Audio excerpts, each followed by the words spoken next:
Hello, guys and girls, and welcome to episode 59 of the FReality Podcast.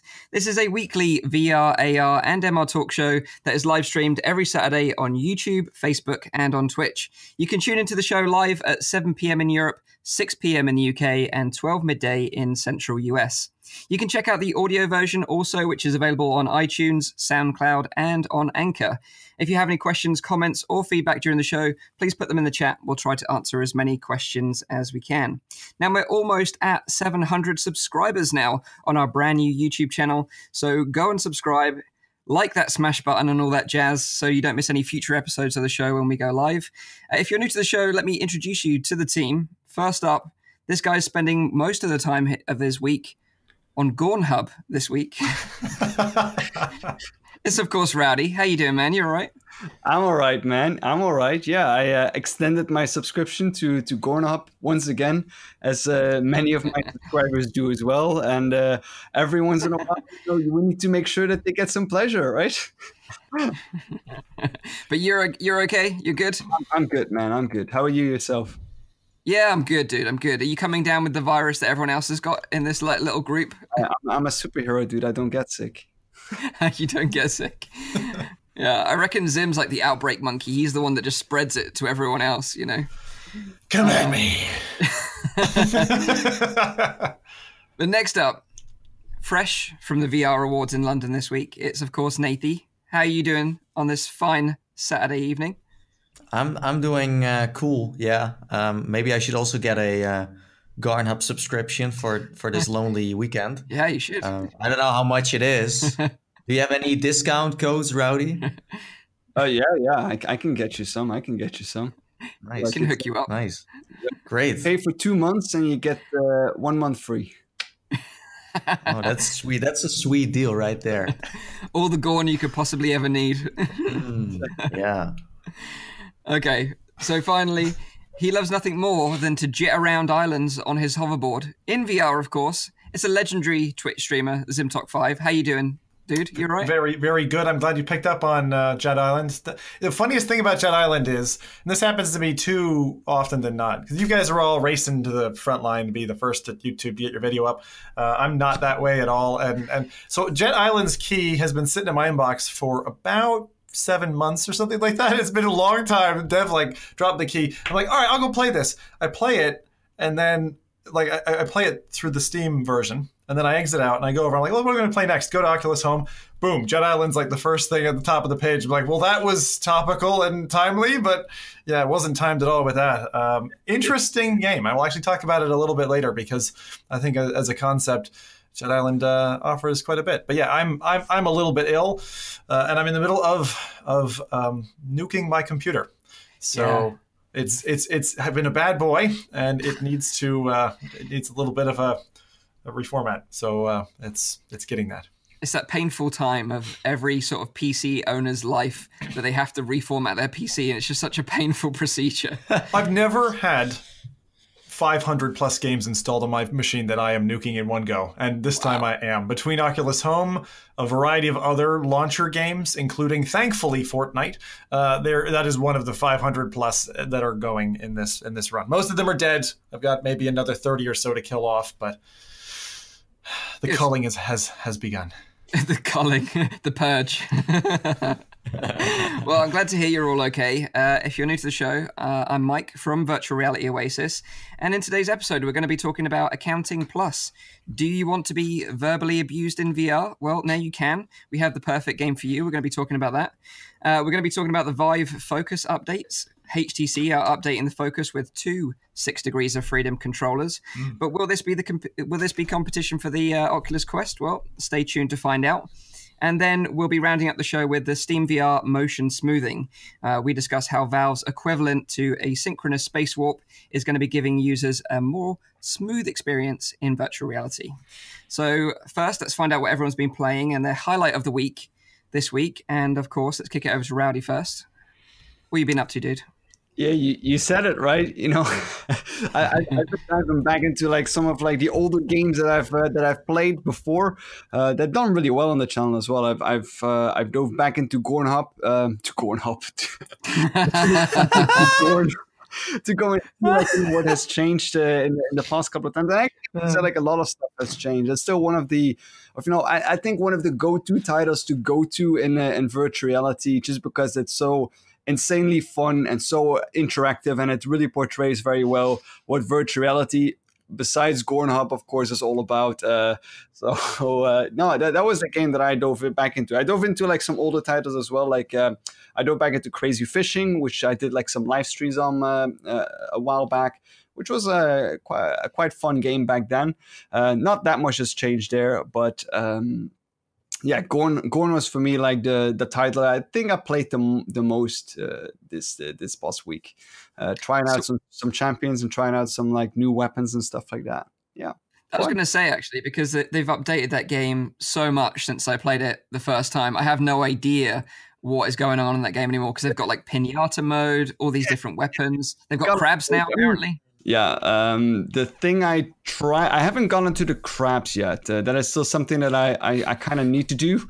Yeah, don't laugh at that again, Sim. Lads, come on, Gornhub crabs. Can we just please out of the gutter for a minute? What I did do is the badgers. The badgers are in there as well. They're quite fun. So crabs, badgers, Gorn. It's got everything. I didn't even know that Gorn had badgers. Yeah, they like jump at you and they try to eat your face. Oh wow! And you were saying that the pinata mode before we dropped the stream was it was for streamers and YouTubers that want to create videos of Gorn but don't want to get demonetized. So It should be called like the monetization update or something like that. It kind of was like that, because a lot of people are saying like, oh, I'm not going to play any Gorn anymore because, I can't monetize my videos. So, is there any other way that we can work around this, since YouTube is demonetizing everything, even though it was kind of like, it's all like parody, it's not really a gladiator simulator. It's just like pure fun. Yeah. So it did make sense in that perspective to like go and get like a low violence mode. Yeah, I get it. Okay, cool. Well, let's kick it over to Nathy then and find out what you've been up to this week. Hopefully you don't crash the system either with your exciting news. Yeah, who knows? Should I tell you or not? Like I don't know. I'm scared. I don't want to ruin the stream now. I jumped into Is Anna Okay by the BBC and Aardman, and this is a interactive short film, I would say. That is about brain injury. So there are two characters in this animation, Anna and Lauren. They are twin sisters. One of the sisters has an accident, so she damages her brain, and the other sister is totally fine. But they are on a different level suddenly, and they try to understand each other. And the cool thing about this experience is that you dive into the story of Lauren, who watches from the outside what is happening to her sister. And then you can also jump into the story of Lauren, or Lauren, sorry, did I already say Lauren? Lauren, or Lauren. I think you get three options in the game. There's 3 Laurens, and you get to try all 3 of the Laurens. No. Like, there are 2 characters, Lauren and Anna, and Anna is the other sister. Okay, right. Yeah, sorry. You got it. You are confused. So what I'm trying brain to injury. say here, after I got so confused after this crash, it's you can jump into the story of Lauren and Anna, okay? And both of them tell a different story, and they are also telling their story from a different perspective. So one sister is telling it from a seated perspective, and the other from a standing perspective. And it's so cool to see how they, connect these stories together. Because if you watch them both, you kind of get the idea of how it must be to, be someone with a brain injury and someone who's trying to understand how that is. So that's kind of what it's all about. Yeah. It's really interesting that a lot of these TV companies, the BBC did it with the Lancaster bomber experience, the Berlin Blitz experience. Yeah. Channel 4 did it about the Grenfell Tower. Then you've had other sort of little movie experiences as well. We had the Great Sea this week as well. I know, which is a bit different, but there's a lot more people getting involved now in terms of using VR as a medium to tell stories, which is great. It is great. Yeah, it's really great.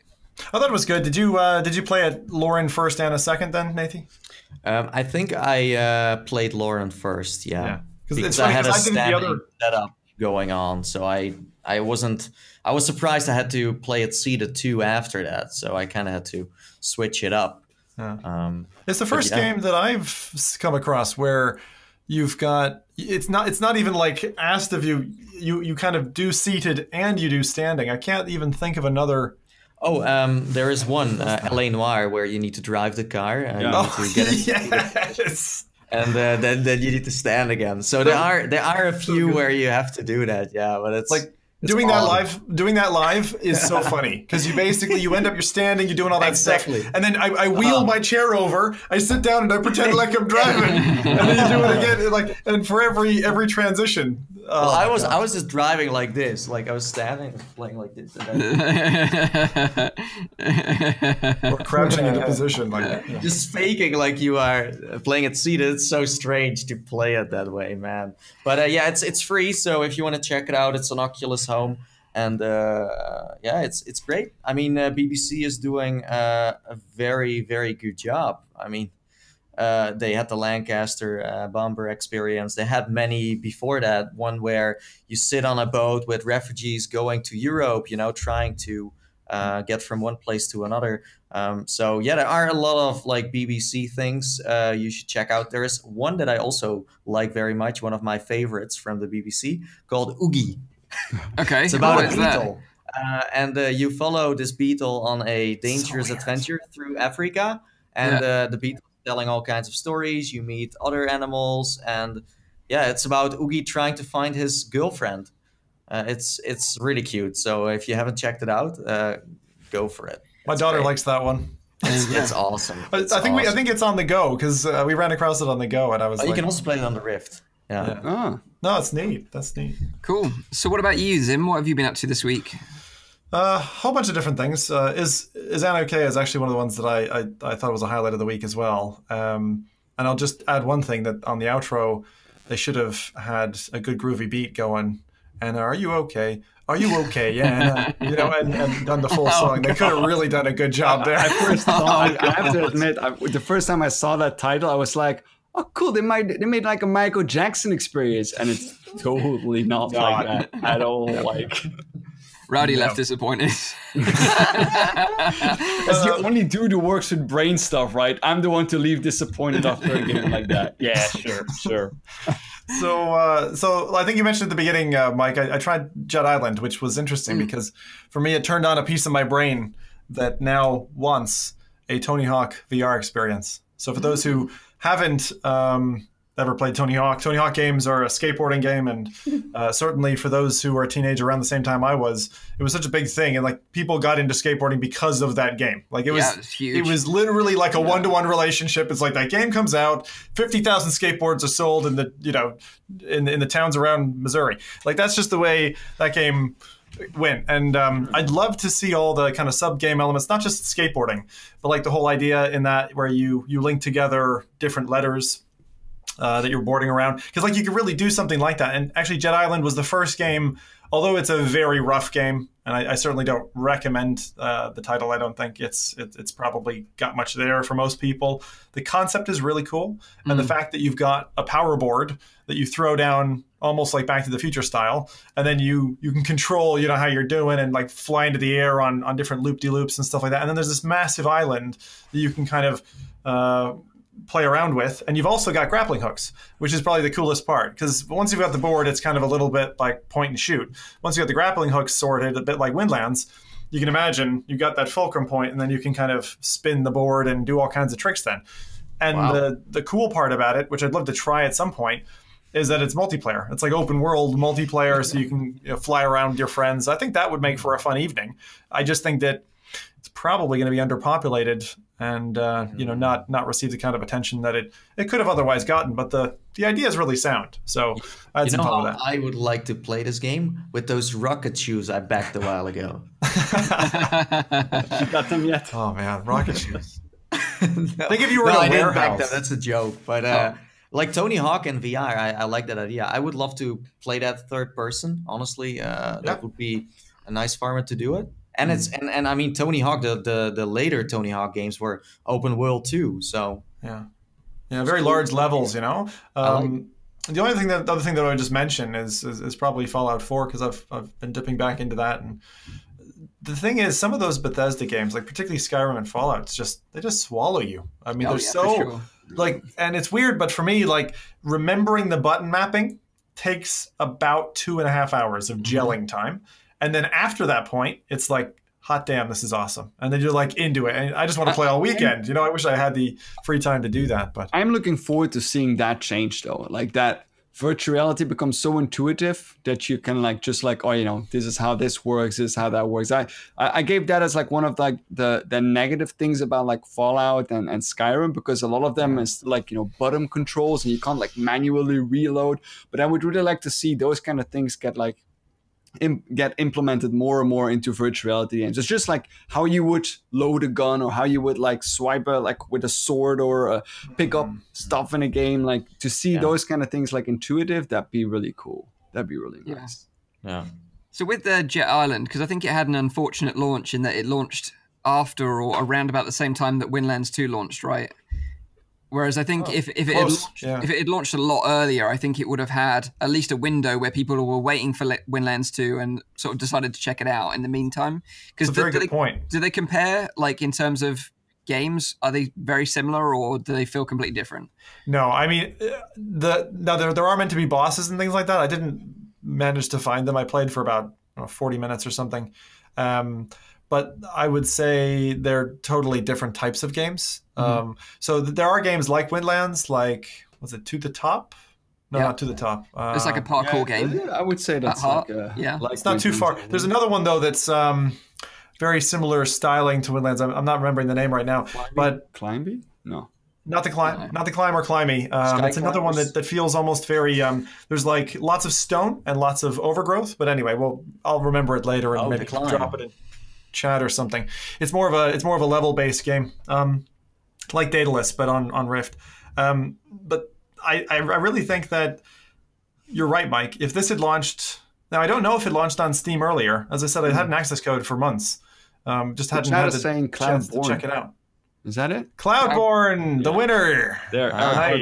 Good suggestion. Hey, Cloudborne. Yeah, Cloudborne is like that. If you didn't get enough of original Windlands or Windlands 2 and you want another game that's kind of in the same arena, I'd say Cloudborne's pretty good and will whet your appetite. But no, this is very much like it's like a skiing or a snowboarding game. It honestly feels like very early DK1, DK2 days when you did it like a tech demo and you had skiing games or boarding games and not much under the skin. I'd be really interested in people in chat who've done multiple hours in the game and have actually gone against the boss or whatever, because to me it felt very much like, here's an open playing area and not much to do. There wasn't really any objectives or things to do. It was like going to a skate park on your own. Well, it's funny that you mentioned this, because Les says that Jet Island needs more collectibles, challenges to keep people interested while they are learning. Yeah, fair enough. I think that's a lot of the feedback that I've read and heard about the game as well. But yeah, I think launching in the same window as Windlands 2 was just that game's downfall, really, ultimately. But this week I got to play a couple of games that I want to mention just very quickly. First is Astrobot. I just dedicated 2 days to just play it to completion, so I finished it over 2 days, and I absolutely loved it. Like I adored it as a game. I thought it was really great. It's one of the standout games. I think it's the best PSVR game I've played, and it's definitely the best VR platformer that I've played. Shortly followed by Moss. Like I think Moss is a very close second. Still though, I still like Moss better.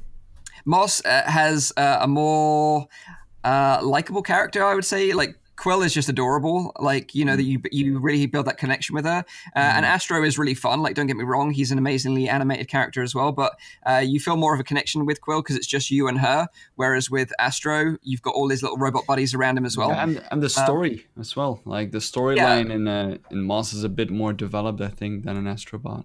Yeah, but Astrobot has just that kind of real fun. Mario 64 fun mechanic about it. It's so fun. Every level feels very different. The mechanics change from level to level as well. They really mix things up. From one moment you can be on a beach and then you're going underwater and then you're swimming and that was really great. And the final boss battles were really great too. It's like we said about like Mario Odyssey as well. Like, you know, the levels itself are like kind of like characters in a way. And I had that feeling with Astrobot as well. Like the levels are just as much of a character as that you are, as that Astrobot is. So yeah, I kind of agree with that. Yeah. So that's Astrobot, and like we all know that Astrobot's a great game. So I thought I'd talk about Evasion, because I think a lot of people were interested about my thoughts on Evasion. Because Evasion kind of released, and you know, it was touted to be one of the shooters of like, you know, the end of the summer. Everyone was quite excited about it. It's quite an expensive title as well, because it was like $40. So there was like high expectations out of this one. You know, you could play it solo or you could play it co-op. It was like a sci-fi shooter, you know, described as like kind of bullet hell, which was very exciting for a lot of people. And it had these kind of classes as well of characters, which kind of got me interested, because I thought, oh, this might be like a bit like Overwatch. You know, you've got these different classes of character that you need to rely on and form as a team to work together to sort of complete these levels. But that's just not really the case. It's not really a bullet hell shooter, and it's not really a class-based shooter either.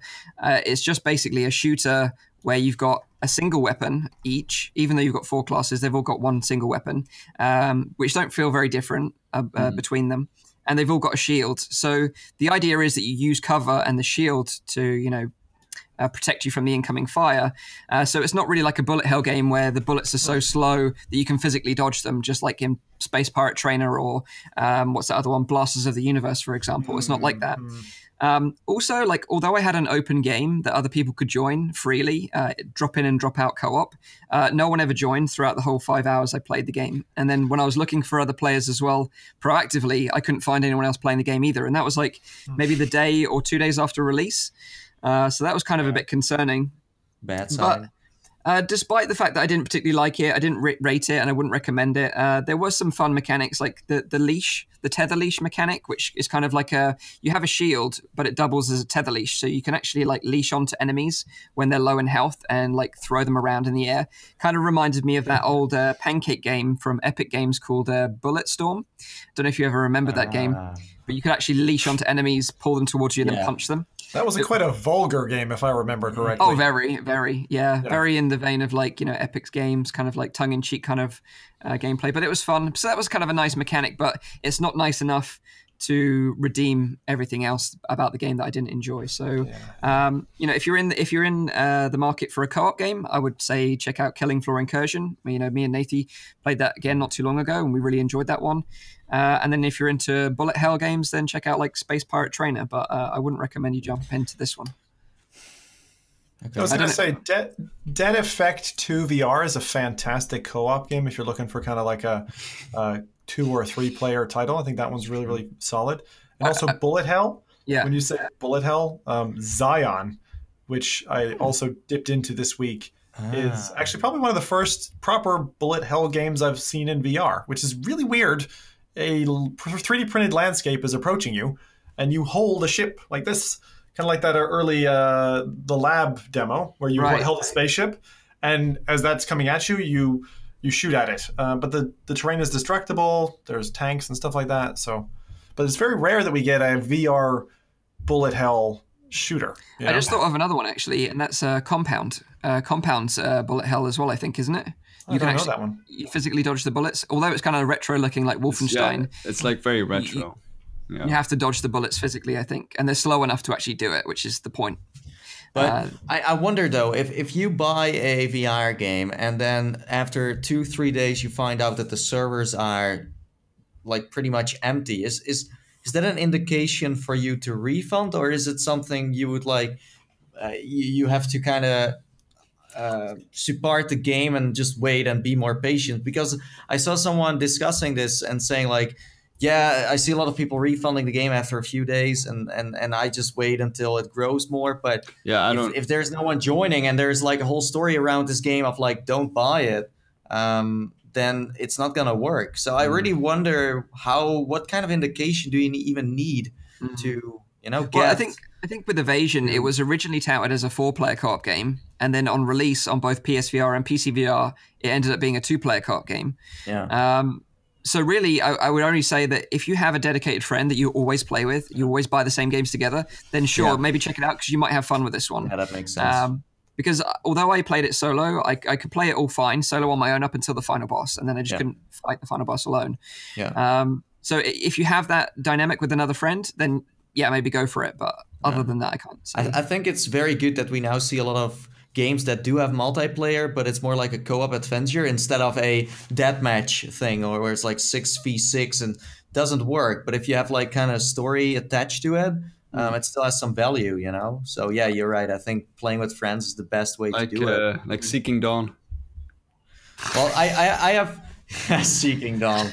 I have one tip for people. This is what I always do. If I want to know if a game has a player base or not, I go to Steam Spy to see, you know, how much players are still coming back to it.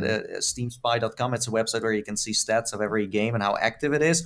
Or even easier, you go to the discussion page on Steam of this particular game you want to buy, and usually people are asking, does anyone play this game? There's no one online, or I can't find anyone. If you see those kind of discussions going on, you know enough, and then you know you should maybe skip it. Although one thing I do want to mention is, and I've seen this more so with VR games than any other, and that's that people tend to gravitate towards Discords of the game developers, and they tend to find other players there if you're really that committed. So you could do that, is another option. Yeah, but then still, like I've seen games where they have like a big Discord, and then even after 2-3 weeks, it's completely dying out, and people are still on this Discord because they don't leave any Discords they ever joined, but they don't play the games anymore. So it's a very tricky thing. I wish there was more of a guide to this where it's easier to really know what you want to buy. I mean, we all know Onward, Lone Echo, those kind of games, but the indies out there that are more hidden are so hard to even like recommend multiplayer wise. And just to echo on Nathan's question, because I think it's a really good question, and I think a lot of devs who listen to this show even will be facing this challenge, which is the question of, you know, what's the value or what's the tipping point for us that we see for developers who make a multiplayer only game. We've talked about this challenge for months, right? And it sits out there because VR is in that sensitive position where multiplayer games, if you hit it on the head and you have a great multiplayer experience, you can do really well. But those are few and far between. And I think Mike, the answer that you gave about having a friend, I think that's really it. Provided you've got one other person and you can enjoy a game with, you know, refunding probably is the right option, as long as you guys can get, you know, some good hours out of the game, because you are supporting the developers, you are supporting the industry. You know, I just think that if you're limited on budget, do your research. That's probably the main thing, you know, if you can. I also, even now, I still like, because I got like a lot of developers that sometimes ask me like, you know, what kind of game would you like to see in virtual reality? And I'm a little bit biased with that as well, because I don't really like playing with people that much. But I usually recommend them to have some kind of like entertainment in being a single player. Even if that's something minimal as like, you know, there are bots in the game, or like there is a single player storyline or something like that, to all the way making a single player game. I think that's important, especially because we're still in like a niche market. There's a far bigger chance that the servers will be empty than that the servers will be as full as, for example, Onward or Pavlov or any of those other like multiplayer games that are really, really popular in virtual reality because nobody plays anything else. But I think it's important that if a developer really wants to make a multiplayer game, that it's still fun if you play it by yourself. Fun. Not really, really fun as with people, but fun enough to keep you going. There's one other point I'll just tack on there to what Rowdy said, because some developers, particularly indie developers, don't consider the running costs of maintaining servers for a multiplayer game. And I've seen it so many times now. There are games that I was really a fan of earlier in the VR days that are already dead. And we've seen this in the last 10 years anyway in normal pancake gaming. You know, you've got a game server sitting there for multiplayer. Once that's gone, if there's no peer-to-peer option, literally multiplayer is dead and it's been ripped out. And then you have a fan base who maybe loves the title, can't play it together. So it's just like Arc Park. You know, we tried to play that co-op, me and Nathan, and the servers were just closed. And they said, they said that, you know, there wasn't enough interest in playing co-op, so they just shut the servers down. Yeah. And it's a shame when that happens, for sure. I actually never tried that co-op because it felt like such like a like a fat feature to me, like not something that I was like really like put a lot of work in, but it was just like, oh, you know what, we have co-op too. Like, well, it didn't really make a lot of sense to play that co-op. Honestly, I was more interested in playing Arc Park with this multiplayer feature than I think that usually multiplayer really catches the eye if people hear about the fact that it can be played online. That's why the other game co-op on there. The other game that we played that was a real surprise was that Downward Spiral game. You know, like that completely surprised me and would have been kind of a bit boring to play it on my own, but to play it together was a lot of fun. So that's the only suggestion I can say. You know, if you've got a dedicated friend that you can always play with, then you can have fun with these games. But solo was a bit lackluster for me. Got a question for you, Mike, just before we transition into quick news here. Because we covered the Great Sea, and it's by the same developer. You played Blast of the Universe before. What were your thoughts on that? I thought it was hard as nails. I literally thought it was hard as nails. Like, I've never been so determined to finish a single level of a game before in my life. Bearing in mind this is the first level of the game, it's so freaking difficult. And, like, you really have to get your combination of weapon parts right. And then you really have to move around your play space to dodge these things. And I remember, like, trying to coach myself through the final boss of the first stage. Like, you can do this, like just focus, like Jesus. And when I finally did it, I was just like, I just need to lay down for like, you know, a few hours now and just relax, because this was like really intense. But I thought it was cool, but I never even dared go back for the second game because I think I tried it once and I was like, no. Did you actually end up beating the first level then? Oh yeah, I did. And that was a feat. I felt like I'd like, you know, climbed Everest or something like that. It was like a real challenge. Yeah, that's not a game for a small play space. No, definitely not. All right. No. Cool. But thanks. I was curious because it was by the same people who did the Great Sea, and although I don't feel it matched in terms of pedigree, you could see some graphical elements that had kind of stemmed in that direction.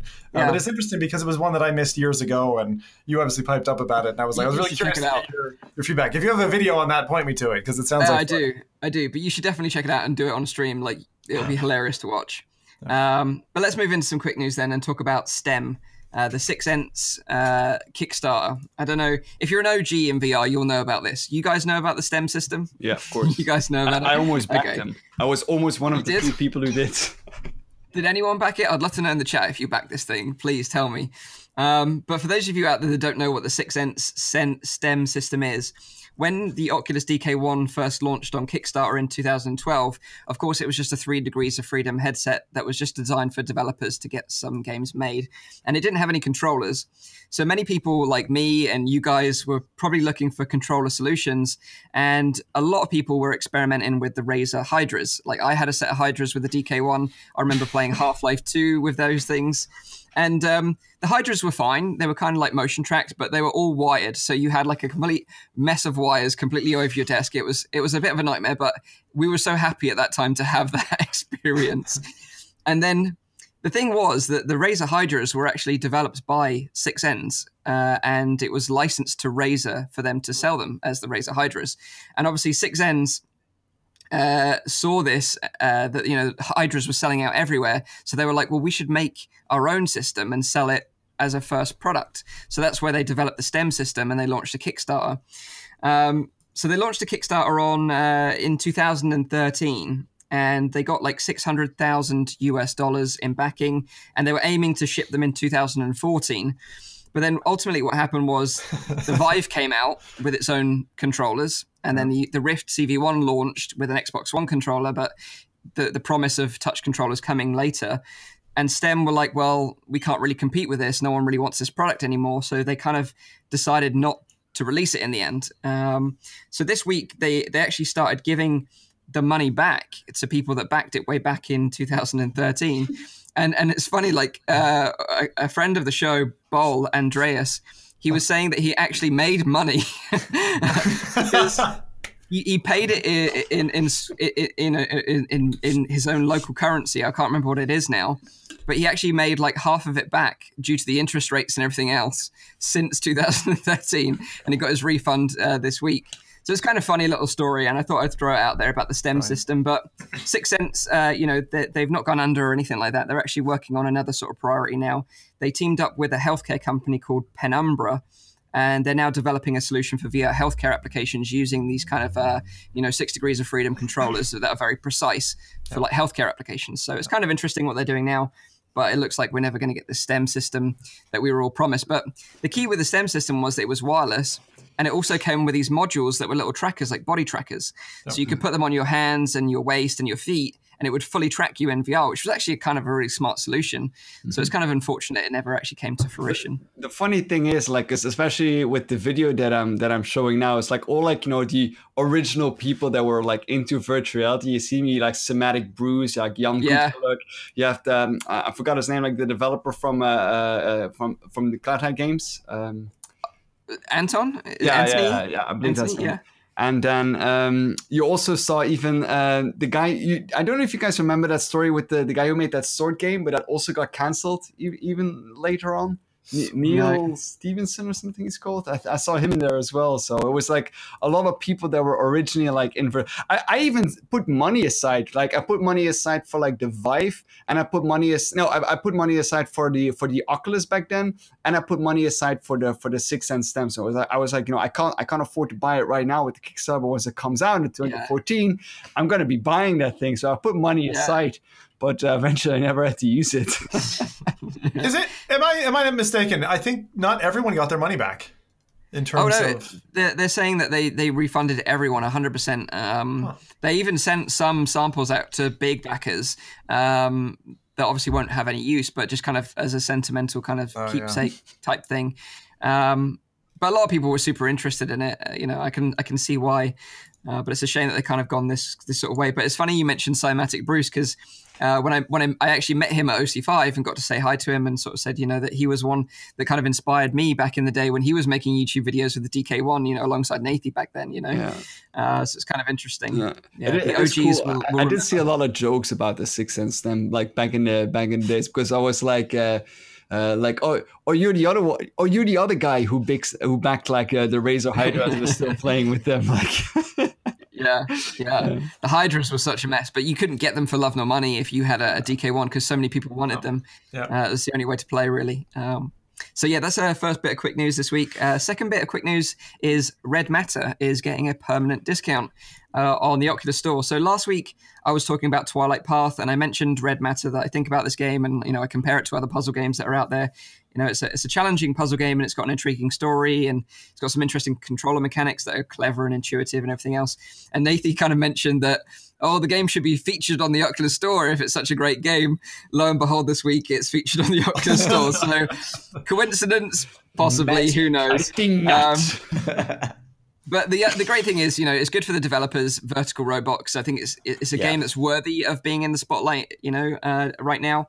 It's a really cool game, and they just permanently dropped the price as well. So you can pick it up for £18.99 in the UK and $24.99 US. So, so if I can make a suggestion for next week on the store, it might happen. Sing the Land Beyond is also one that really deserves another spot on the front store. You will not regret it. It's a great puzzle game.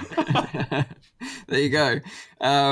But I don't know if any guys in the chat have checked out Red Matter, because it is a good one. And it's funny because I keep on talking about it, but I need to go back and finish this game because I haven't finished it. Doing every week you're talking about it, and I know we have extensively covered this one. It's like the Halloween season is kind of going on. This is great in the whole Halloween vibe, for sure. So I'll make it my mission this week to go back and just finish it. Actually, this week. The week is almost over. Well, next week. Okay. Next week I'll go back and finish it, and then I can talk about it in my highlight of next week's show. You can enjoy that one. You're gonna finish it. I'm gonna finish it. You're gonna finish the entire game. I'm making a promise. I'm gonna do it. I'm going to do it. He doesn't know, lads, that it's a 65-hour game. If I say I'm going to do it and I say it on stream, then you guys will hold me accountable and I have to do it. And I do want to play it. And if he doesn't, burgers. Although I didn't get my burger from Eric Hartley, he owes me a burger. So. And he's in chat. He's in chat. You're in trouble, Eric. Yeah, he is. Okay, you did say that Red Matter is a lot of fun, so. It is. It is a lot of fun. For sure, you should just definitely check it out. If you like Half-Life, then that's definitely a game. And it's everyone in the world likes Half-Life. If you like Half-Life and you haven't played Half-Life 3 yet, then try this one. So let's move on to some games that are releasing this week and next week. First up is Wardust. It's actually releasing today. So it launched today, Saturday the 20th of October on Steam, and currently has 40% off for the next week. So if you're interested, you can get 40% already? Yeah, as a launch discount. Yeah, so you can pick it up for $11.69 in British pounds, $14.99 in US dollars. Don't they normally do like the other way around? Like, it's more expensive at launch and then it drops in price after that? It's early access, though. I mean, to be honest, this is the same development studio behind Standout. They did the exact same thing with Standout, where it was like hugely, I don't know if it was 50% or 40%, but they did the same thing where it's like, get it now while it's hot, guys. And then they stepped it up to... Was that an early access title too? I'm sure it was. Standout was so janky. Did they already finish that one? Because they now work on something new. And I'm like, well, are you going to work on both of them now? Or are you just going to, abandon this one and go to the next project? I think it's like Ark. You remember Ark and the developers behind Ark where they just kept like hopping from like thing to thing and didn't ever finish? I get that sense from these developers. I liked what Standout was trying to do. I like what this is trying to do, and I'm sure, Mike, you're going to talk more about it, so I won't intro it. But it's very interesting. It's definitely interesting the approach they're taking, but it's a lot more like an agile development approach where it's like, I'm just going to develop in this box, kick it out the door. Next thing, kick it out the door, Like we just said, the key to getting people into your game is doing stuff like this and having a very aggressive launch price so it's relatively cheap. That's a good way of getting players on board, especially because you're going to need 64 players in total to play a game of this, because it's actually... Oh my God. The first game that have got 64 players available to play simultaneously all at the same time, 32 versus 32 on a big open map, just like Battlefield, essentially. Server-wise, is that even possible? Did they already fill it up so far? Because I once played Rec Room with, let's say, what was it, like 25 people, and then the whole game crashed. Right. Well... This is what they're planning to do, and you've got these huge maps, and I don't know whether, because I haven't tried it yet because it literally just came out today. Some people have had early access testing it out, but if you jump into a game, like if you don't get players joined, does it auto-populate with bots like it does in like Vox Machine or something like that, for example? We don't know yet, or maybe someone in the chat that's maybe played it can let us know. But like you said, it's made by the same developers that made Standout, and you can fight it out using 4 different classes of soldier, and you can also jump into vehicles. So you've got tanks, you've got planes and helicopters as well. But the key thing is it's got player progression. So, when you do play this game, you play like a match here and there, you're constantly leveling up your character to unlock weapon attachments and skins and stuff like that, which I think is great. And a lot of VR games tend to leave that out, and I don't know why they do that, because it's such a satisfying loop. That Firewall did really well. Firewall did so well. Yeah, and other shooters should follow suit, because that was like the grind of Call of Duty was, leveling up, getting prestige, unlocking skins, unlocking weapons and all that kind of stuff. So that's really the smart way of doing it if you're a developer of a shooter in VR. But it sounds like a lot of fun. I'm looking forward to checking this one out. Like I say, it comes out today. It's going to be available on Steam, so you can play it on Rift, HTC Vive, and Windows ML headsets.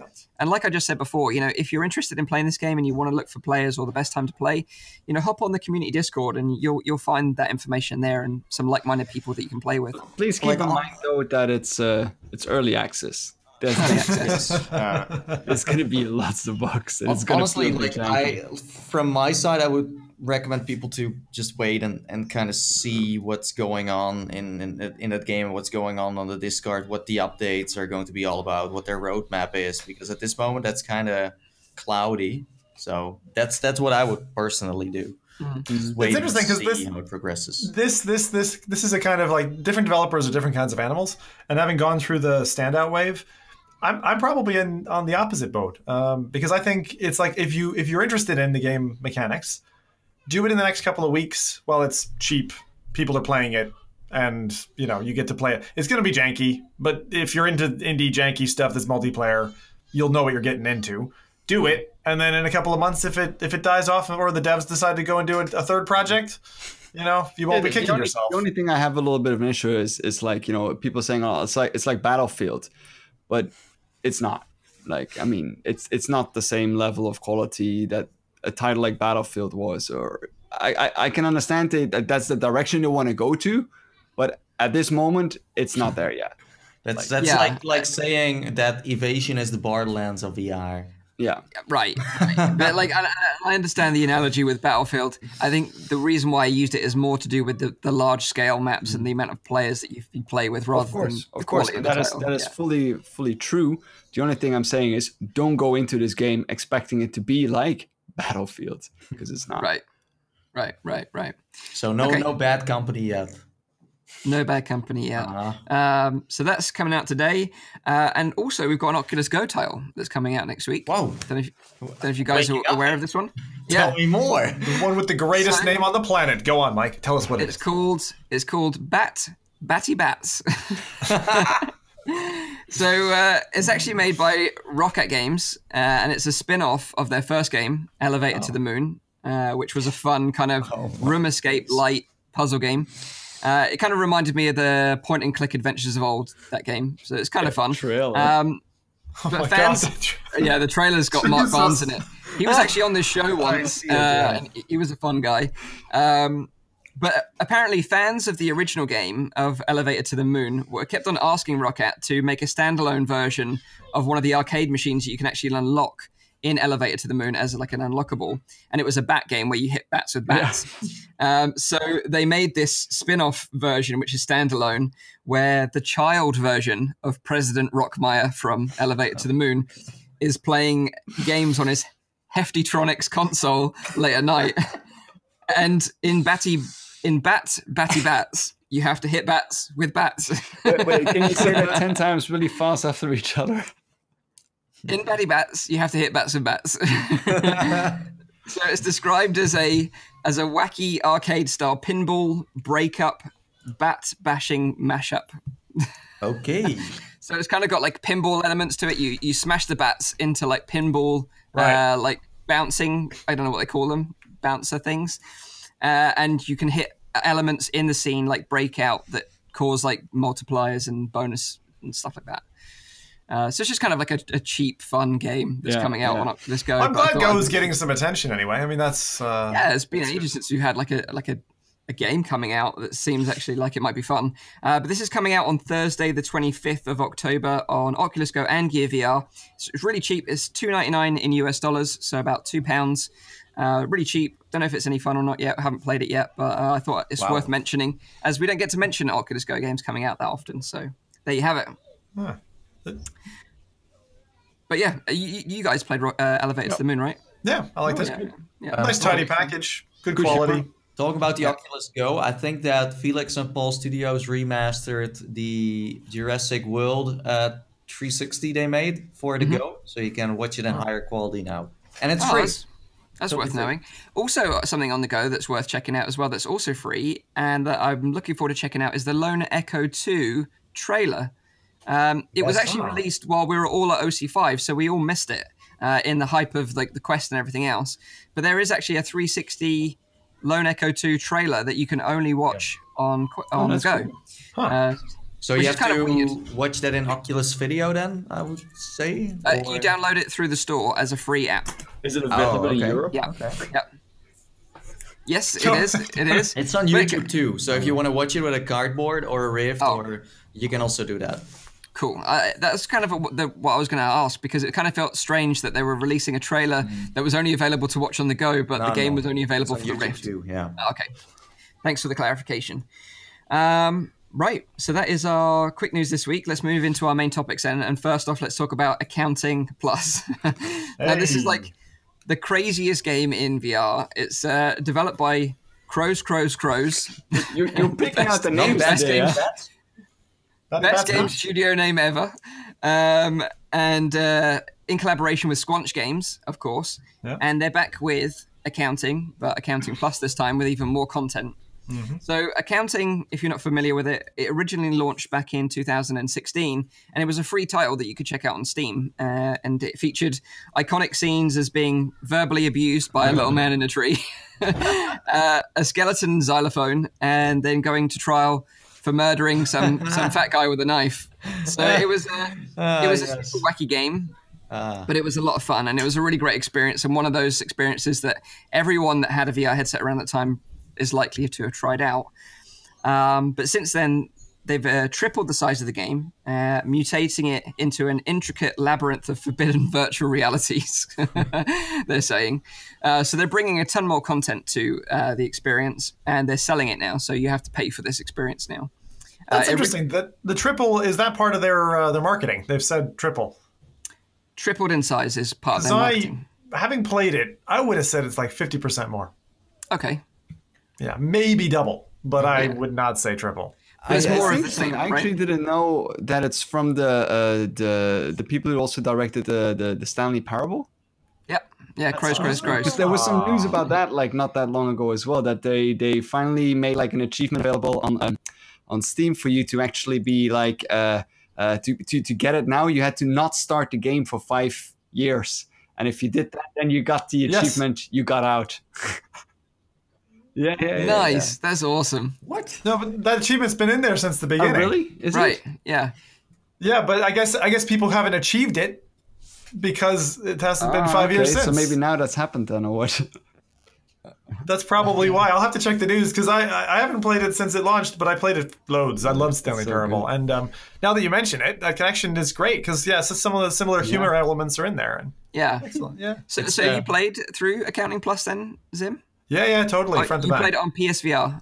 PSVR. Right, okay, cool. So what's the experience like? Because you're probably the only one out of us that's had hands-on experience with it. I'd say that it's consistently funny and brilliant, like the original one was. There's one scene that's a little bit Bonnie and Clyde that I was like, this is just kind of weird and fecked up like a David Lynch film, where you're in a truck and you're shooting cops, and it's like, I won't go into the details. I'll let you experience it for yourself. But like that scene to me was like, this is just kind of freaky. It's a bit like the courtroom scene. It's like a bit freaky towards the end of the experience.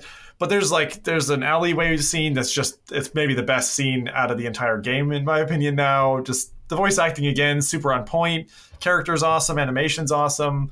Definitely worth the money.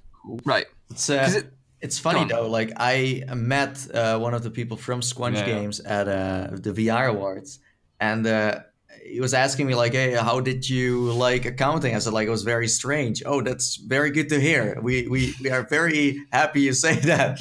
And then he also told me, and I'm not sure if this is, I didn't double check this, but he told me that Accounting Plus is also a pancake game. So you could also jump in there without a headset because they had so many people from the outside saying like, "Hey, why can I not play this game?" Because these games are very, very popular. So they now, added a pancake like version of it. They should have not done that because now people are like, oh, now I don't need to buy a headset. But yeah. Exactly. So that's interesting. You got to check it out on PSVR though, Zim, because it originally launched on PSVR in February this year, but has only just this week on the 18th of October released on Steam and Oculus Home for Rift and Vive. So yeah, it's one of those things that like when you hear about a content update to a game you've already played, you kind of like, I got other stuff to get on with. But PSVR Frank wouldn't shut up about some secret level he was trying to find, and I was like, okay, if it's that good, I'm fucking going in again, So I got to give a shout to Frank for his coverage of that game. The secret zoo level? There's some secret level. I don't know. I haven't experienced it. I didn't look up. I just know that there was some. If you want to know, like a tip, if you want to know about the secret zoo level, they have a Twitter account and it tweets weird shit every week. It's so strange. It's so strange. It is actually a zoo level. It's a zoo level? I don't. Oh, okay. Nobody knows. Total like. That's okay. I don't know. This is kind of like the Rick and Morty thing right now. Yeah. Where like people are combining all these items to make weird items. Oh yeah, Rick and Morty at the moment. Yeah. So maybe there's some hidden Easter egg like that in this. So yeah, but the whole game has this whole flavor of Justin Roiland comedy throughout. Like Zim says, it's super messed up, but it is funny and very quirky. If you like Rick and Morty style humor, then you'll of course enjoy this one. If you're kind of on the fence whether you like this kind of comedy, then just go and check out Accounting for free because it's still available for free. Yeah. And then if you like it, then sink the money to go and check out the the more of the experience, the plus experience. And there's what's their next one? Nathan, you I think have a demonstration. What's the next one? Trover Saves the Universe. Yeah. Yes. And That's going to be another weird one. That's going to be a PSVR exclusive, right? Trover. But it's also available for non-PSVR, right? I think so. Correct. That one I remember hearing it was going to be 2D as well. And it's funny, like just mentioning Astrobot again, because when I was playing Astrobot, it reminded me of seeing the trailer of Trover Saves the Universe, because they do similar things with the controller, right? Where you have to place the controller in a certain place, or it's represented in game as if, and you're holding it in real time. You know, is that right? Yeah. Astrobot does that. Yeah. Yeah, but this is the same in Trover, isn't that right, Nathan? You mean holding the controller? Like the way you hold the controller in Astrobot and it's represented on the screen. Yes. It's kind of the same in Trover. That's kind of what I was. Yeah. I haven't seen the same interaction with that, but yeah, it's the same trick they use. Yeah. Cool. Yeah. So there we have it. You can check that out. That came out this week on Steam and Oculus Home. It's £10.19 or $11.99 in US dollars. I think it's again got a little bit of a launch discount on Steam, so if you're interested, you can go and check it out there. And just to clarify, because the question got raised in chat, Trover is not out yet. No, Trover's not coming out till next year. Yeah. But another one I'm looking forward to for sure. Same. So let's talk about the Vive Focus 6 Degrees of Freedom controllers. So at the World Conference on VR Industry in Nanchang in China this week, HTC announced a couple of interesting things. The first thing is that the Vive Focus, HTC's standalone VR headset, will be getting 2 fully tracked 6 Degrees of Freedom controllers. Now, the Vive Focus is a 6 Degrees of Freedom headset, but it's limited by a 3 Degrees of Freedom controller, just like the Mirage Solo, which we talked about a couple of weeks back. Yep. And Google have recently announced that they're launching 6 Degrees of Freedom controllers for that headset as well. So seems like a bit of a trend going on here. We're going to have 3 6 Degrees of Freedom headsets with 6 Degrees of Freedom controllers, and that's the Oculus Quest, the HTC Vive Focus, and the Lenovo Mirage Solo with these new Google controllers. Just to throw in an analogy for anyone who might be lost and not, because the Focus is not that well known. It's kind of the Vive equivalent of the Go, but it was a little bit spiffier on the specs, and so this is quite interesting news with the 6DoF controllers. Plus, the Vive Focus is a dev kit right now, so this is still a prototype. It's not, and looks it and feels it. But before we start talking about the controllers of this Vive Focus, this event they had in Asia, it's huge. It's crazy huge. I'm not sure if you have seen the tweets and the posts on Facebook, but it's crazy. Like how many people came to this event? Like there were so many people.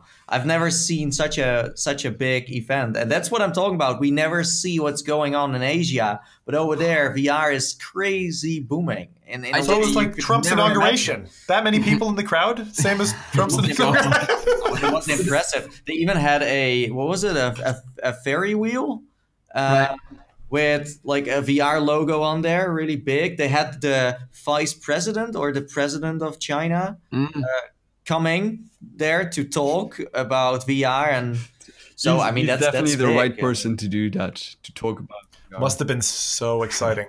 I mean, but the weird thing was we got some weird stats as well. Like we got some stats that said that 98% of people in China have tried a VR headset, and I was like, come on, how much? That can't be true. 98% of people in China apparently have tried one. I was like, there's no way that's possible. But although these are some of the stats that came out. Is male, so wow, who knows? But yeah, just going back to those headsets, because like you mentioned, it compares to the Go. I think it more compares to the Quest now that these controllers are coming out because it uses a similar sort of processor, Snapdragon processor. Maybe on paper, though. I mean, the thing does not look pretty. When you use a Focus, it's whether the experience will be comparable. Who knows? We don't know yet because, again, like you mentioned, the Focus is only available in China right now. You can import them, but you can only natively buy them in China. But they are shipping them out to developers over here in the West. You've been able to sort of sign up as a developer for a little while now through the HTC Vive website. And now if you're a developer, you can sign up to ask for these controllers as well and start transferring your game over to the Focus with these 6 Degrees of Freedom controllers. So it's kind of interesting that, we're getting these headsets now that are completely standalone with 6 degrees of freedom tracking and the controllers to match it as well. So it's going to be interesting to see what this race looks like in the next sort of 6 months when these headsets starts coming out over here for us to actually go and buy. Because the problem with the Focus right now, and I know you say it's a development kit, is that it's just expensive. I think it's like what, $500 to $600 US. So to compete with the Quest, it really needs to sort of dial it down and make it more affordable. Or the opposite, because HTC seems to win out when it's just the top price leader. They're using like Sony's strategy of like, it's more expensive, so it's got to be better. Yeah. I still love that that's the assumption. And that's the thing, when these headsets come out, particularly the Lenovo Mirage Solo and the Vive Focus, I always thought it was strange that they went for a 6 degrees of freedom headset with a 3 degrees of freedom controller, whereas I felt it should have been the other way around, because at least then you could have played seated VR games and had that fully tracked hand experience. So, you could have played I Expect You to Die or something, like a room escape game, and interact with all the objects around you and had a good experience. But it seems like maybe that this was their long-term plan, that they were going to upgrade it eventually down the line and make it a full system, so who knows? But that was just my sort of concern at the time. But yeah, the president of HTC, Alvin Graylin, showed off the 6 degrees of freedom controllers by playing Beat Saber with the Vive Focus. However, when he was asked on Twitter about how that was done, he confirmed that it was actually streamed from PC to the headset using VRidge. And you can kind of tell from the footage, because there is a bit of latency there between the movement of the controller and the representation on screen. And it was kind of the same experience that I had with the Oculus Go playing Beat Saber with the Nolo CV1 kit, streaming it over, Riftcat, VRidge, same system. So they were kind of faking it, but he said, of course, the latency between the controller movement and the representation would be less if the game was natively supported by the headset, which of course was true with the Go as well back then. But it kind of got me thinking, can you imagine, like, we know that Beat Saber wasn't announced during the Oculus keynote, and can you imagine, just throwing it out there, and this is just throwing it out there for fun, that if HTC bought the exclusivity rights for a standalone headset port of Beat Saber? Can you imagine that? I like it. I love the idea, and I'll bet you Vive is thinking about it. HTC is thinking about it. Yeah. Because that would be a system seller, I think, in my mind, potentially. It's one of the biggest VR games of all time, so it would make sense. But I don't think that's probably what will actually happen. I don't think Beat Saber are interested in that. If it was only Beat Saber, would that be enough to convince people? Exactly. It would need to be more titles. And that's what's been my biggest thing about all these other headsets right now, is that they don't seem to be investing the money into the games and the developers like Oculus is right now. Yeah, I think Oculus still has the edge on that one with the launch titles that they have on the Quest, and like the exclusive they have with the Darth Vader game. Yeah. It would be smart from Beat Saber to get all the platforms on there, because I think that there's going to be a lot of them sold as well. If Vive comes up with something as well, I think they probably make more money if they just distribute them all the platforms. Yeah, they could do a timed exclusive. I mean, that's something they could go for. But honestly, I don't think they will. I think they are still working on a way to make it work on standalone headsets. I think that's why we haven't heard about Beat Saber come, because it's a very fast game. It's one of the fastest games you can play in VR. So, but maybe they are still trying to. If they do an exclusive, then I'd be very wary for like some kind of smart developer that says, you know what, I can make a game like this, and starts bringing something out like that on the other platforms. You mean the Transylvania Popstick edition? Yeah, something like that. Already happening, right, Mike? So it's happening, yeah. It's happening, yeah. And talking about Popsticks, which is relevant, my Popstick is being held by customs right now. They won't let me have my Popstick, which is a shame. Oh? It's a real shame. They don't trust it. They think it's a weapon. It's too powerful. Too powerful. It's weapon mass destruction. Yeah. But yeah, you're right. Like, someone will just make a clone. But the thing is, like, people have made clones. Like, I played Track Slash this week on the Oculus Go, and it was pretty bad, to be honest. Like, I know if you've got an Oculus Go, it's the only thing you can play that's like Beat Saber, but it doesn't really compare in terms of the quality of the game. What about Meat Saber?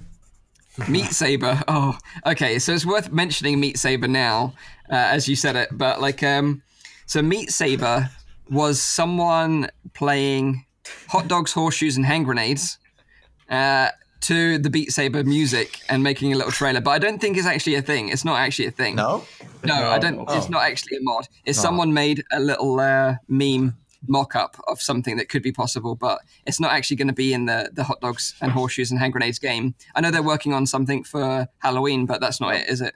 No. It's more of an open world. What do you call it? RPG action type thing with suspense horror. So for anyone who's played horseshoes, hot dogs, hand grenades, I think it was 2 years ago Halloween that they did an update, which was it was like a standalone horror game by itself. You were trapped in this maze. You had giant rollers with spikes on them trying to kill you. You had to walk around and kill these different robots and hot dogs. The whole thing was like this meat grinder maze entrapment game. And to be honest, when you buy a gun range simulator like hot dogs, horseshoes, hand grenades, H3VR, you don't expect the dev to go and bolt something on that's so standalone. And he's done it time and time again, and he's doing it again this Halloween. Should be releasing on the 29th of October, he said. So Anton, who those of you who have been around a couple of years in the VR scene will know, one of the better standout devs, kind of similar to the Gorn guy, to be honest, like single-handedly. His level of quality is so high, like it's crazy high. It's like the level of detail, the precision he gets on the guns, on all the technical parts of it. The sound, the audio. Insane. Yeah. He's definitely one of the most committed VR devs. But it's not just that. He's consistent. He was doing live casts. He was doing updates. The guy is like a freaking one-man band. It's a powerhouse, the guy. Powerhouse. Yeah. So there you go. That's Meat Saber. A little injection of Meat Saber into the chat about the focus. Well, let's just carry on because there was injections of Meat Sabers. We got it all. Welcome to the show. So the second thing they announced at this event in China was the upcoming SDK for the Vive Pro that utilizes the front-facing cameras for hand tracking. We've talked about this on the show before, actually, because the Vive Pro has these two cameras that you can use for pass-through mode for augmented reality kind of applications. But they haven't really showed off much. They showed off a couple of tech demos in the past, which used hand tracking to push objects away in the world, which was kind of interesting. But they're releasing their SDK soon as well, so developers can start using it to develop applications. And I'm really intrigued to see what developers do with this, because it'll be really interesting. I kind of like this kind of crossover, VR and AR crossover, and the Vive Pro has obviously got that built into it, so it'll be really interesting to see what the first application comes out that utilizes that, especially if it's sold by SteamVR or something like that. It'd be very interesting indeed. So that's that. So let's move on to SteamVR motion smoothing. So this week we had an update from Valve talking about motion smoothing, and for those of you out there, it's probably something you're not that bothered about, but it might make a difference if you're on the lower end of the spectrum in terms of GPU to run VR, because it's now making sort of high-fidelity VR games and experiences more accessible to people that have got lower-end PCs. You're going to have a better experience, put it that way. So motion smoothing is available right now. To enable it, you just need to go into the SteamVR beta in Tools in Steam, right-click on it and select the beta from the drop-down tab, and then it'll do a little update and you'll have this feature as part of SteamVR in the future. And what it does, or how it works, is that when SteamVR sees that an application isn't going to make the desired 90 frames per second, motion smoothing kicks in. And what it does is it looks at the last two delivered frames, estimates motion and animation, and extrapolates a new frame. Synthesizing new frames keeps the current application at full frame rate and advances motion forward and avoids jitter. So I gotta say, that is just asynchronous space warp, right? It is. It's just a copy of what Oculus did a year ago. It is. And I was going to get to that, but you jumped the gun. But that's fine. Sorry. But yes, it is. It is essentially what asynchronous time warp and asynchronous space warp does now on Rift. Yeah. And that's been available for the last couple of years. Where they kind of just basically, if the frame rate can't meet it, they put their own frame in the middle and guess what that would be. and that kind of works, and it smooths things out a bit so you don't get judder, because judder can cause motion sickness and other things. So it kind of smooths it out, but you do get some repercussions for that. You get some artifacts sometimes, and things don't kind of line up very, very briefly. However, Oculus announced at OC5 that they're announcing asynchronous Space Warp 2.0, which actually smooths that out even more so, but it uses depth to sort of read the scene a little bit more and then smooths out those things so it doesn't look so pixelated or so distorted. But yeah, it seems like there's features coming to SteamVR, but they're saying they can scale it down from not only just 1 frame, but 2 to 3 frames even. So, even if you're on the real lower end spectrum, potentially you could enjoy your games, but they're saying that when you've got a scene that's high in different lighting or high in movement, maybe Beat Saber is a good example, that it might not work so well. But it's going to help those with even higher end GPUs as well, because apparently now you can push things at an even higher resolution. So more frames, more resolution. So yeah, that's a little bit of news. Imagine doing SteamVR. that on the Pimax 5K plus. It'll be interesting. Accounting plus, and then also having this higher resolution. That's like plus. Yeah, exactly. I'm gonna don my tinfoil hat for a moment here, because this sounds. Given we're close. No, don't worry. Right? It's not like a medical concern. No. Prepare your. This is something that's a little bit of a funny jump. But we had the announcement with the RTX cards, and they're doing some neural network and AI driven guesswork in terms of establishing a frame and saying, and also you've got your focus on this area here, and we're going to fill in the rest with essentially computed guesswork. And the same thing is true when you're talking about these technologies. So I'm leaping ahead 10 years and just wondering, when's the time I'm going to be on a Skype call and there's going to be some like AI interceptor who's like talking to me, and I'm like, that looks like my wife. It's talking to me like my wife, but is that really my wife? Or did she actually go take a shower and just turn on this thing that's going to like fill in her space? And you could like technically clone yourself. I don't know if there's a future in any of that, but it certainly seems like that could become a reality. Yeah, definitely. I think that will take over. Yeah. Did I tell you that Mike is actually not Mike, and that he's just just an AI? It's the first simulation in the world that does. They already did a video like that, by the way, Sim. I don't know if you ever seen like the Barack Obama video where he's like speaking, but it's not really him speaking; it's someone else. It's not him. Yeah, it's the same kind of concept. Yeah, it's scary because you could totally fool people with that. Yeah, absolutely. The way you fool people is with imperfections. So a good AI has imperfections, and like the Micah demo that they showed at Magic Leap, like she's not perfect, and that's the best way to fake to go past that uncanny valley thing is to have minor imperfections, so she seems more lifelike, more natural. I think like her teeth aren't straight, for example. Like that's I think it was the same case with the Google bot that was calling to order a pizza or trying to, also sounded really legit. Just being like, I'm umming around. Well, bots usually don't do that. So we're getting the important questions in the chat, though. We're getting the very important ones. Let's see. So, how long till they can make porn this way? Did I hear Gorn? How long till they can make Gorn this way? It's only a matter of time. Like we know that it'll happen. We know that the porn industry pushes technology more than any other industry in the world. So it will happen. It's a huge deal, actually, if you are an adult entertainer now. I've seen several documentaries on this already where people are refusing. I have 2 or 3, definitely.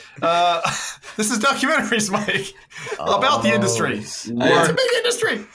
And what I'm saying is, they're like, if say you were an adult entertainer, Mike, right? Yeah. You might not want to give up your full body impression image because you don't know if someone's going to make a scene where you're in a room with 20 black dudes and, anything could happen. Yeah. So, but this isn't just a concern for adult entertainers. This is a concern for like movie actors and actresses, like in normal movies. And I heard about this because it was on Gizmodo, I think, which is a tech website. But basically, the lady that plays Rey from Star Wars was having her face projected onto adult entertainment scenes ladies' faces. So you could replicate that as she was in the scene, but they were doing it in such a way and using AI and everything else to make it look very natural. I didn't check it out for science. Do you have a link to that? Or I don't. I'm really sorry. The same thing, Mike. I just saw on Twitter today, there was an explanation of why Jet Li, the famous martial artist, stepped away from Hollywood, was because they wanted him to sign up to a contract where they could basically capture all of his moves that he's been learning throughout his entire life and own them for now, but also in the future. So say you wanted to take, a new Marvel action hero and basically do Jet Li's, signature moves, they would own that. And he said, I'm not doing that. Go find someone else who's going to spend 60 years learning. Or they're just going to use it as an upload. So when we jack into the Matrix. I know Kung Fu. That was their plan. That was their plan all along. Damn you, Jet Li. I could have had all your moves. Exactly. But I want to put you guys in that seat, right? Technology moves forward. Doors, open. And, we've all been through that time when the internet, everyone didn't want to put their credit cards on the internet. And now you've got kids who are like, this is exactly where I am right now. Here's my real name, age, sex, location. Come get me. Kidnapper. I'm just wondering, if you were Jet Li, would you hesitate to have yourself I would want a lot of money. Captured? I would want a lot of money for it, of course. I would have said royalties. That's probably what I would have said I'd do it, but royalties. Yeah. For me, it's I want to, my bag is already given up. If there's any prosthetics that are coming that way, hit me up and make me an AI robot. Yeah, definitely. Yeah, we'll 3D print you a new spine. Yeah, exactly. A better one. Could happen. So if you've got any questions in the chat, now's a good time to ask away. It could be a question about anything. I see a question in the chat. The link to that one video, someone in the chat, a friend of mine wants to get it, just, to see if it's really real.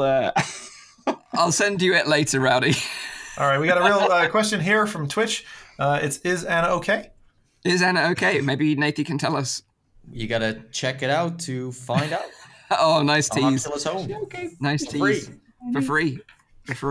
So I'll remind you of the show times whilst people can ask their questions. So this is a weekly VR, AR, and MR talk show, live streamed every Saturday on Facebook, YouTube, and on Twitch. You can tune into the show live at 7 p.m. in Europe, 6 p.m. in the UK, 12 midday in Central US. Check out the audio version if you want to listen to it on your daily commute on iTunes, SoundCloud, and on Anchor. And just make sure you subscribe to our YouTube channel. Go and like and subscribe and do all that jazz. Make sure you put notifications on so then you'll know when we go live next time. Is that all you have been programmed for? Because says, are you the real Mike or are you the clone Mike? Are you the real one right now? Did you put the clone there on your... You will never know. You'll never know. Maybe has also given us some very valuable information, and that it's not only the girl from Star Wars, but also the girl from Wonder Woman that you can find online that. So Gal Gadot. Gal Gadot. Yeah, it's for one reason there are people that are like, well, I don't care because it's not happening to me. But just imagine that people fake you with this stuff. It's just that's straight up nasty in a way, and it's fucked up. Could be Nathan's face next. You never know. That's the thing. If you're really famous and that kind of stuff happens, it must be horrible. I'm telling you, lads, I don't mind. It's already happening. I'm just saying. I got Mike's face on a pillow.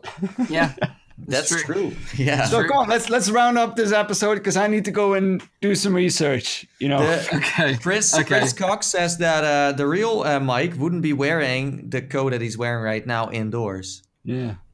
I live in the UK, dude. Do you know how freaking cold it is here? He's also not always cold. Honestly, he's not drinking out of that cup with those stars. That's not what he's. That's weird. He's doing the Mark Zuckerberg drink, Yeah, Mike, I want to wish you luck on your arrival of your RTX card. Thank you. Yeah, it's coming tomorrow, Monday. So if I'm offline next weekend, you know why, because I blew up my computer. But yeah, we're going to round up this week's show. Sorry for the technical issues at the beginning. We got it resolved in the end, so I hope you enjoyed it after all. Obviously, if you listen to the audio version, it would be seamless. You won't even know it happened because the magic of editing. But have a great week in VR, and we'll see you as always on next week's show. So until then, bye-bye for now. Bye-bye. Bye-bye. Ciao.